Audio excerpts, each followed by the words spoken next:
আসসালামু আলাইকুম। 2024 সালের এইচএসসি পরীক্ষার্থীরা, অক্টোবরের প্রথম সপ্তাহে তোমাদের পরীক্ষার ফলাফল প্রকাশ করা হবে। সর্বশেষ বোর্ড থেকে যে সিদ্ধান্ত এসেছে আমি তোমাদেরকে সেটি দেখিয়ে দিচ্ছি। এখানে বলা হয়েছে চলতি বছরের এইচএসসি ও সমমান পরীক্ষার ফল আগামী মাসের প্রথম সপ্তাহে প্রকাশ করার প্রস্তুতি নিয়েছে আন্তঃশিক্ষা বোর্ড। সব কিছু ঠিকঠাক থাকলে 6 থেকে 9 অক্টোবরের মধ্যে এই ফলাফল প্রকাশ করা হবে। তাছাড়াও এখানে তারা স্পষ্ট করে উল্লেখ করে যে কোটা সংস্কার আন্দোলনকে কেন্দ্র করে এবার পুরো এসএসসি পরীক্ষা শেষ করা সম্ভব হয়নি। 13টি পত্রের মধ্যে 7টি পরীক্ষা নেওয়া সম্ভব হয়েছে।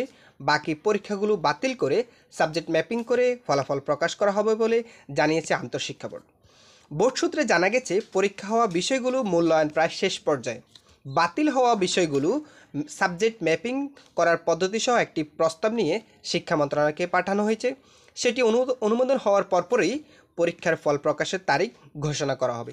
সব কিছু ঠিকঠাক থাকলে আগামী অক্টোবরের প্রথম সপ্তাহে তোমাদের পরীক্ষার ফলাফল প্রকাশ করা হবে। প্রিয় শিক্ষার্থীরা, তোমাদের কোনো কিছু জানার থাকলে অবশ্যই কমেন্ট করে জানাতে পারো। তোমরা যারা এই চ্যানেলে নতুন অবশ্যই চ্যানেলটি সাবস্ক্রাইব করে সাথে থাকবা। ধন্যবাদ সবাইকে।